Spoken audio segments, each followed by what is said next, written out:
Welcome back to the Dee Armstrong Show. This is the time where you put your 2 cents in, because we want to hear what you think. This is like Conversations with Dee is what we call this. We're going to tackle some hot topics, and then I have invited some friends with me to be with me. I have Sue Wilson, and she's actually the person that makes the jewelry for us, and we've got to have a segment on that. Definitely, Yes, definitely, yes. Tell the name of your company? Beaded Elegance. Beaded Elegance, awesome, awesome. And we had Bead Cage on earlier. You get a lot of your beads from Bead Cage. I sure do. Yes. I own one of the walls in that store. Even. You buy that many beads? Yes. Okay, and sitting right next to her is Jean Keel. Hello. And hello, how are you doing? I'm so excited. Both of you ladies look marvelous. Oh, thank you. You know what the topic is today? Don't hold back. Let them have it. You know, we're on TV now. Can't do anything about it. We want to know, what do women really want from a man? Oh, God. What do women really want? I thought about this and I thought about this, but to keep myself out of trouble, I'm going to let one of you ladies go first. Oh, thanks a lot. Okay, I so what think do you we should be picky. I think we really should be picky as far as what we want in a man, and not just settle for second best. Have a list? What's on your list? Well, I have a man, so I mean, and he's been married several years, so he fits the bill very well. But heaven forbid, if you were by yourself right now, starting over, what would you put on your list? Honest. It has to be honest. Yeah, and a sense of humor. And a lot of qualities my daddy has. You know, I think everybody does deep down. We just don't realize it. You know, make sure you call now. Here we got some calls coming.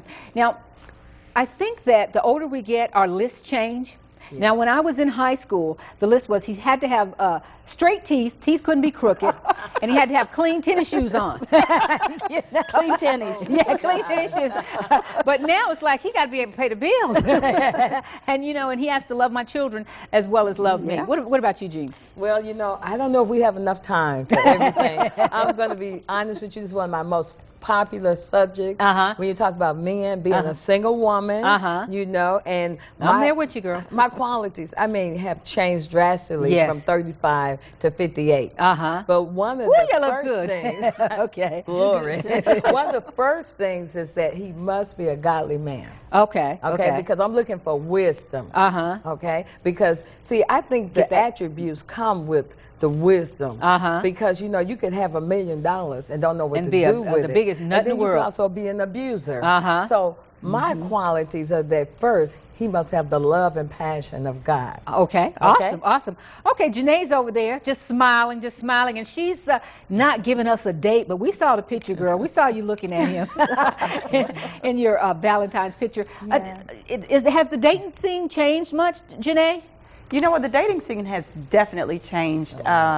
Some of the aspects that I look for in a guy, a lot of girls, you know, my age, in their 20s, they aren't looking for those things particularly, but I'm very traditional. And like Sue said, I want a guy like my dad. I want somebody that's, you know, gonna love me and hold me and understand me, because I'm loopy and crazy, and our emotions are up and down, and sometimes I'm yelling at you and I'm not even mad at you.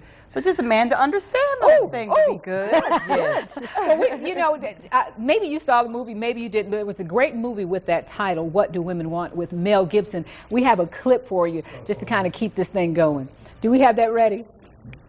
Mel Gibson. Mel Gibson, remember him? He's had his issues, He started out as Father of the Year. Who knows what women want, how they think, and why they do those cuckoo things they do. The story of a man's man who's listening to what women want. Don't fall for a guy at work. Don't fall for a guy at work. Why? Why what? And getting in touch with his feminine side. Dad! Hi! What are you doing? Exfoliating? It's been so long since I've seen that. But wouldn't that be the wildest thing, that we could either read their minds or they could read our minds? I tell you, we'd straighten up then, wouldn't we? Definitely. I'm telling you. Well, Jean, being a single woman again, what is it like dating, or have you started dating? Well, I'm very traditional, but I'm also a Christian, so my traditions are basically that the man will find me. So you're not out there hunting them down? No, because... What do you think of that speed dating? Well, to each his own. It may be okay, but you know, I feel that you need to know more about a person, and I don't think that speed is going to bring you a true, you know, person. So many counterfeits out there. You know, speed dating seemed to me like a game. If you just want to go somewhere and play a game, absolutely. But I'm not looking for my man. Although I will tell you this, ladies, and this is true, and I believe this, and I might get some feedback from this, but I believe with my husband, it was love at first sight. Now, I'm not saying that happens all the time. I'm not promoting that, but I'm saying when I saw my husband, I knew it was him, and when he saw me, he knew it was me. Boop, that was it. Wow. That's what happened with me. You do? Yes. Yeah. Anybody else? Have you ever had that happen to you, Wes? Love at first sight? I don't know about love at first sight, but lust at first sight. Well, and I was just going to point out, you know, I can't necessarily tell you what women want, but I can tell you what men want. Okay. Women. Okay. Awesome. Ladies, you want to sum it up? Valentine's Day and love is in the air. Your list for what women want from men is everything. Everything. Everything. True love. True love. Genuine love. Janae? We want 99% and for you to have 1%. Oh, okay. Well, I don't know if that's going to work. Anyway, you know, all of that, there's truth in a little of all of that. But I wish everybody out there would find the person that really loves them, because I have been loved and I loved it deeply. There's nothing like being in love and having somebody love you. Makes your life whole. Thank you so much for being with us, ladies. All right. Let's think of the next topic and let them have it, okay? Okay. All right. Good. Still to come on the Dee Armstrong Show, Fred Armisen and Kenan Thompson. He's all grown up. They're both from Saturday Night Live. Megan Mullally and Nick Offerman from NBC's Parks and Recreation. All this and more. And a visit from Headquarter Nissan.